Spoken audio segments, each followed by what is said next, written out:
Well, welcome to Chapel. It's really a privilege to be here. I got to tell you, it's a little bit of a throwback for me because I know what most of you are thinking in Chapel, and it is, am I ready for that quiz or that test that's coming up in just a few moments? So I get it what Chapel is, but I wanted to take just a moment to have a little fun with someone, my newest friend here today, Caden Manuel. Let's give it up for Caden. He's going to come up here today. I realize that Caden and I we have a little bit in common, and so I thought we would have a little fun with that today. Caden, tell us where you're from. I'm from Sealing, Oklahoma. From the metropolitan area of Sealing, Oklahoma, and that is by what town? Woodward.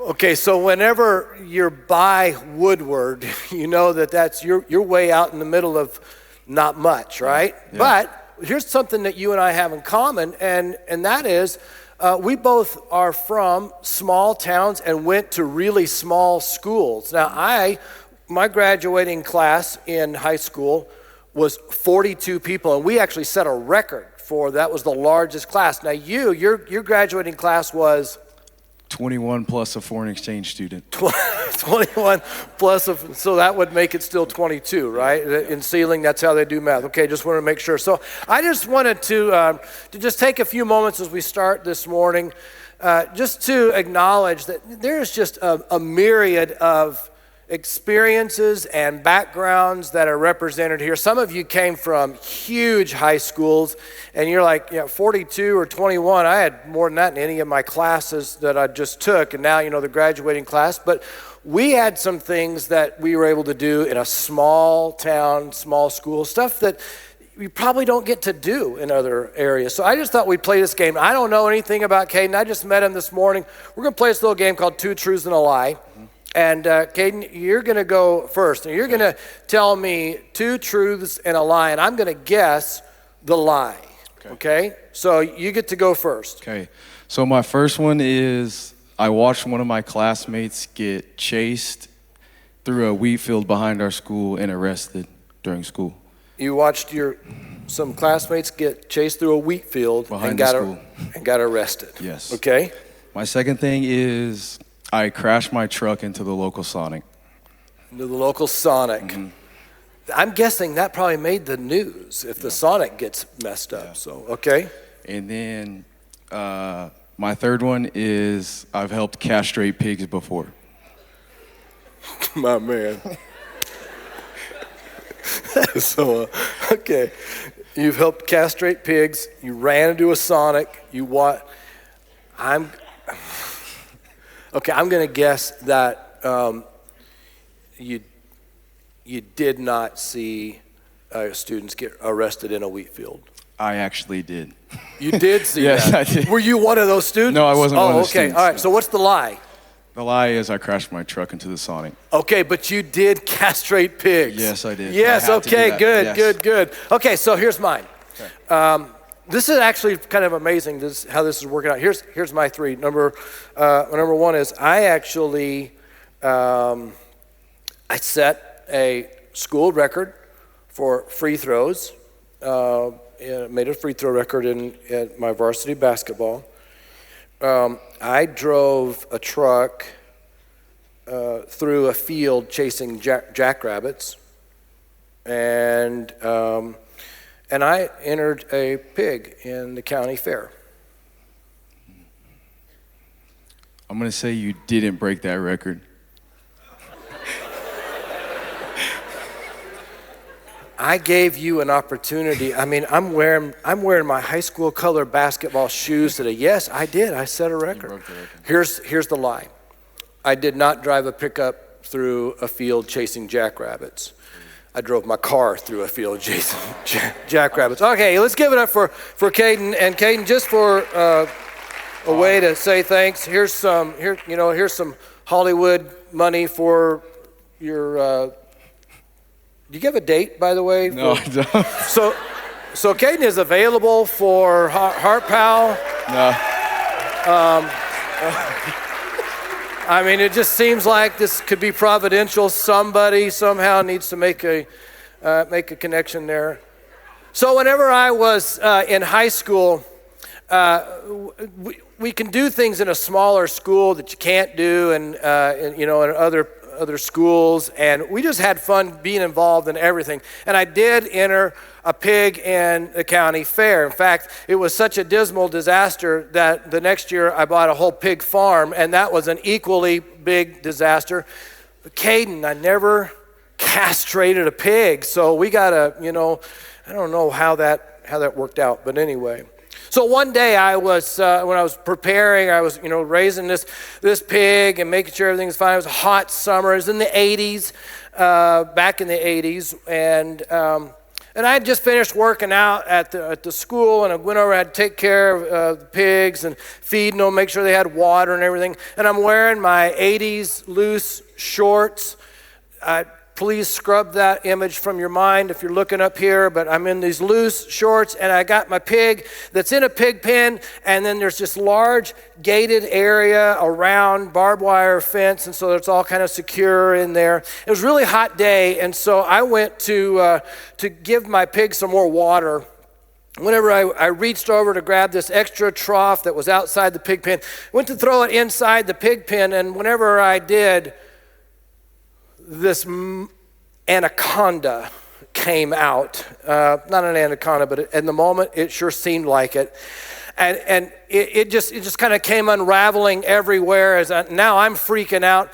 And I started running away from, just instinctively, that fight or flight. I started running away from that snake in an uncontrolled manner, screaming at a level that I just will tell you, I was pretty scared. And as I'm running away, just flailing, I'm in my loose 80s shorts, my wallet works out of a pocket and literally hit me on the back of the leg. I have been struck by this snake. I know it's a rattlesnake. And somewhere, somehow, I just remembered something that said the way that you die from a rattlesnake bite is because the venom, it gets into your bloodstream, it gets to your heart. Whenever it gets to your heart, you're done. And I'm like, this is not good. I'm in this field, this thing by myself. So I dive down, and I'm laying down in the weeds, and I'm thinking, okay, what am I going to do? Here's where I'm going to die. And as I'm laying there, I finally get up enough courage to look around to see if the snake is now recoiled, ready to just eat me alive. And I realized the snake's he's over there, and a wallet. Now I'm mad. I'm like, well, snake, it's time. You're going to have to be the one to die. So I find this pipe laying there, and I didn't want to get too close to the snake, so I just kind of throw this pipe at the snake, and I hit it, I say on the neck. I don't know where a snake's neck ends, but I just hit it kind of somewhere right behind the head, and it was just kind of flailing around, and I take the pipe over, and I just kind of, beat it a little bit more to make sure.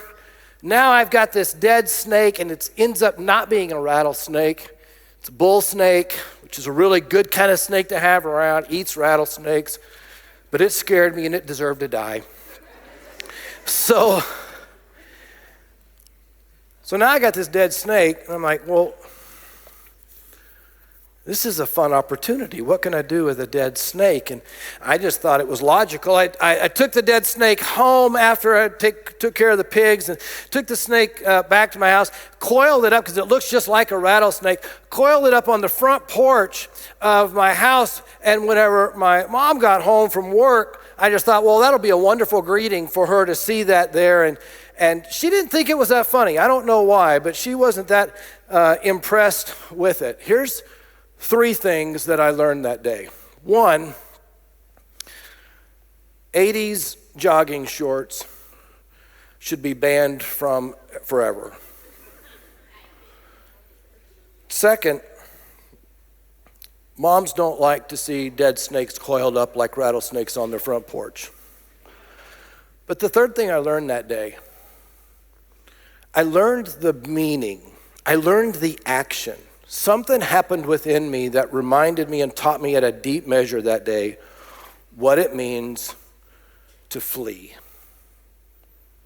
to run uncontrollably away from, to get out of a situation as fast as possible.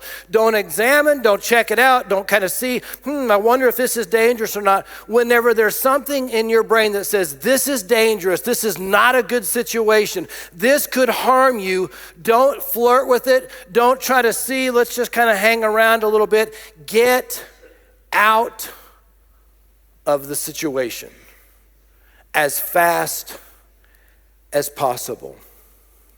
I learned the definition of fleeing: to run uncontrollably away from. I absolutely love the theme that Dr. Newman has presented to you as a church, as a student body this year.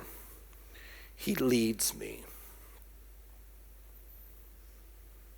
I love how that theme has shown up in reality for you and in you in more ways than we have time to examine today. I love how some of you that are juniors and seniors are considering, what am I going to do with my life? What am I going to do with the rest of my life? I love the reality that the God of the universe is still in the business of leading you. I love how maybe some of you that are freshmen or sophomores or some anywhere in between, you're at that place where you've come from some really tough situations from home, and you're just kind of like, I'm just ready for a new chapter in life. I'm ready for something new to take place, and God, I just need that. I need something new, and I love how God is stepping into your story once again and leading you. There's something else about God leading us that might be worth considering this morning. God's not only in the business of leading you into your future. He's not only in the business of leading you into that career, that big decision, guiding you along the way.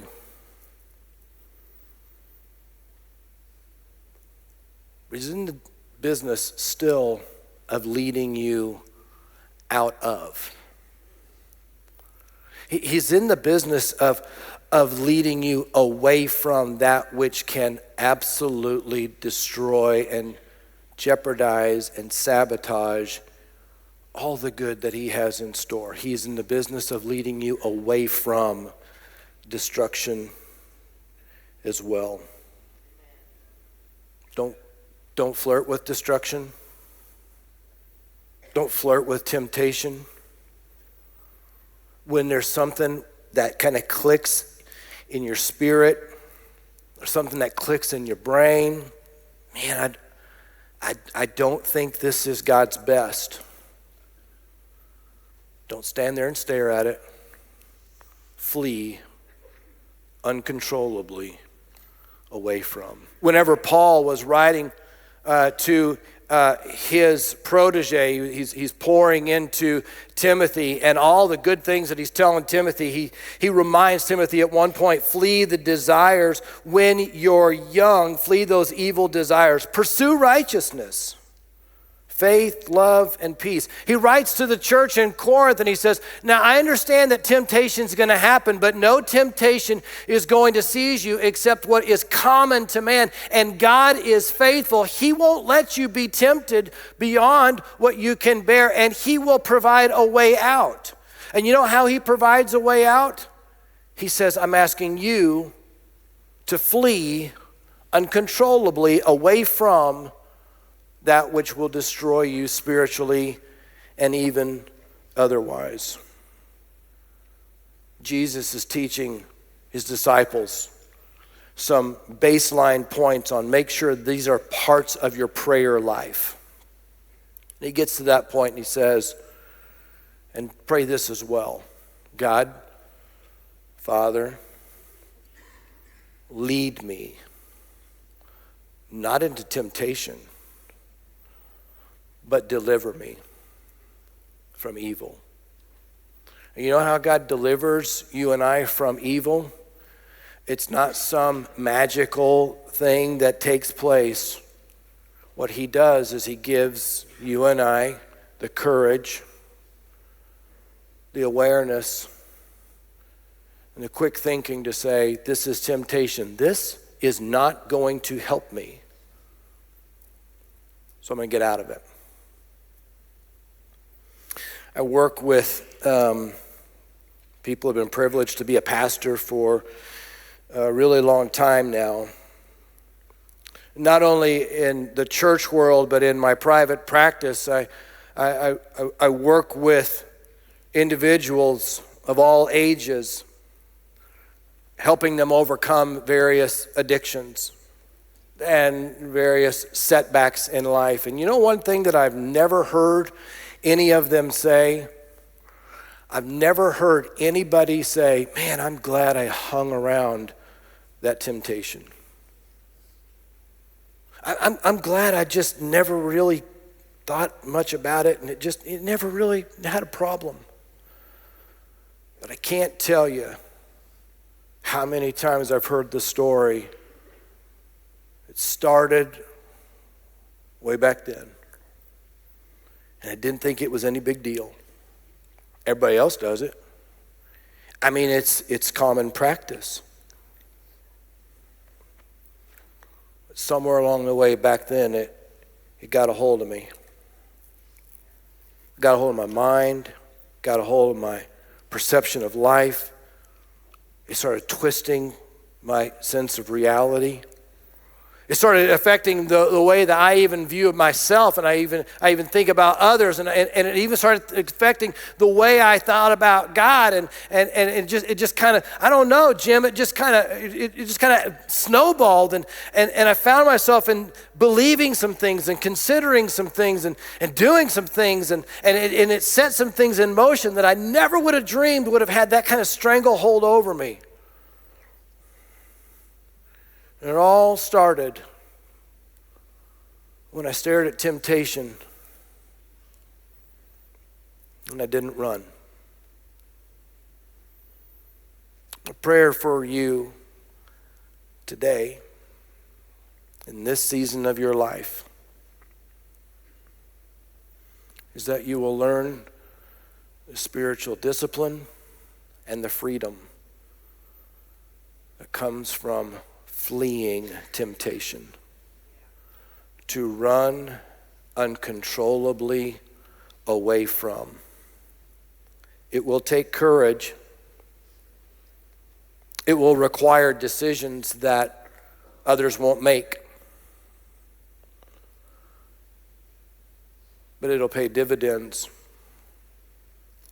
in your life, and someday in your marriage, and in your job, and your relationship with Jesus, and the list will go on and on. Because during these years, you learned the value and the freedom of fleeing and running uncontrollably away from that which will tear your soul apart. So Jesus, we see in your word time and time again where you never call us to hang around that which will destroy us. You never call us to overcome these things because we just thought we were bulletproof in some way or another. You call us to this life that we call a life of holiness that recognizes the dangers that lurk behind temptation. And what we want today is to listen to you not only lead us into a future, but we want to be sensitive to your voice that leads us out of the things that can destroy us. Because we believe, even as we sang just a few moments ago, your mercy, you love us enough to correct us. We never want to lose sight of that. For the decisions that are being considered right here, right now, today, we ask that you would remind each of us, it's not on our power, it's because of your power that's at work within us that we can hear the voice of the Spirit and walk away from that which will destroy us. We receive that in Jesus' name. Amen. God bless you.